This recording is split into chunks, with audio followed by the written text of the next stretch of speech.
Alright, so the Rell movie just dropped, and you guys are probably going to want to know the details without watching the whole 46 minutes. Let's get started. Firstly, the game releases to the public in December, and a closed community in early October. If you're wondering how to gain access in October, I believe it is going to be through their subscriptions on the official Discord server. In their recent Q&A, they said something along the lines of each subscription getting access to CC, but it would be in waves, and the higher the cost, the earlier you would get in. Also, buying the subscriptions won't always give you access. At an undetermined date, they are going to remove the ability to gain access. And even if you could buy a subscription, you won't be able to play in October. This could be tomorrow, this could be September 30th. I genuinely have no idea, but I'm probably going to be buying mine in August just to be safe. Whether or not you buy the subscription once or keep renewing it to keep access, I don't know. If anyone knows in the comments, please share it and I'll pin you. Next, they showcased maps. Impel Down will have an elevator system, along with each floor having its own unique biomes, game mechanics, and puzzles. In closed community and RPG, high-ranking Marines will be able to operate the elevator system. So basically, as pirates, we are cooked. And here are some snippets of the rest of the map shown in the movie.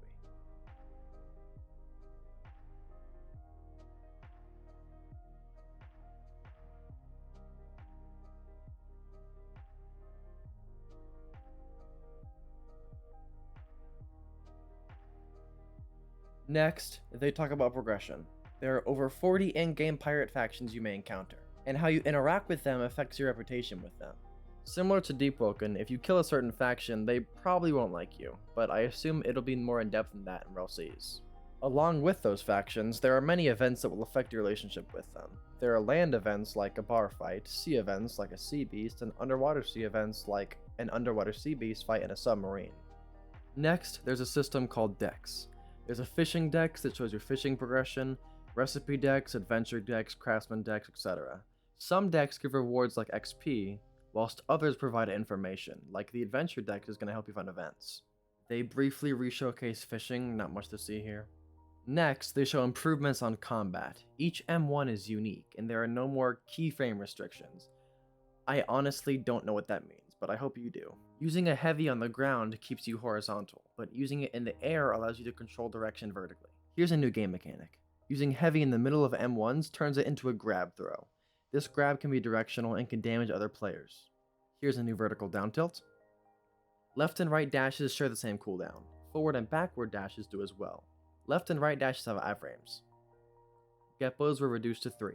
Strong Spec is a guard break, but slows down as you approach your opponent so they have time to parry. You can't run backwards, you can only run forwards, pretty much just a nerf to holding S and playing distance. Here's the animations on this knife. Also, I think the no keyframe restrictions from earlier means that you can M1 fast or slow and the animations won't mess up. Here's a sword. When you first create your character, you pick a weapon along with a stat trait. That weapon is your class. The benefit of picking that class is having to grind less. That class of weapon can replace the abilities of a similar weapon type. Say you have a grade A dagger from your experience, and you have a new dagger that you like more. You can use the abilities of the grade A dagger. I was a bit confused on the specifics of this, but that's the gist. Next, there's the combat potential system.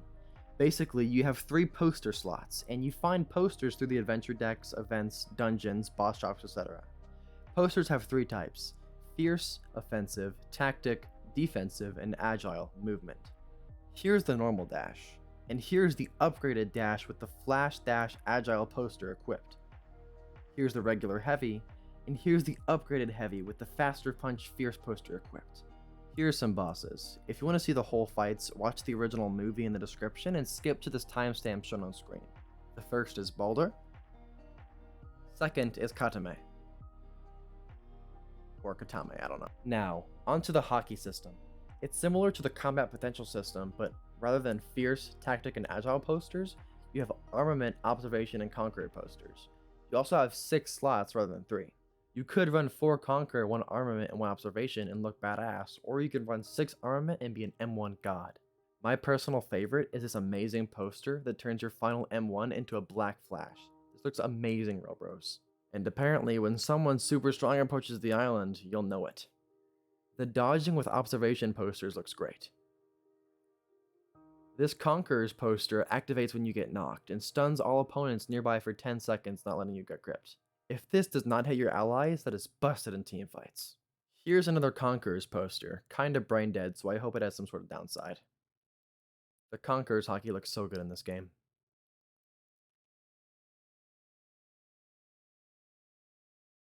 And that's all for the movie. Please make sure to click the link in the description and like the original video. I'm just here shortening the content for your convenience.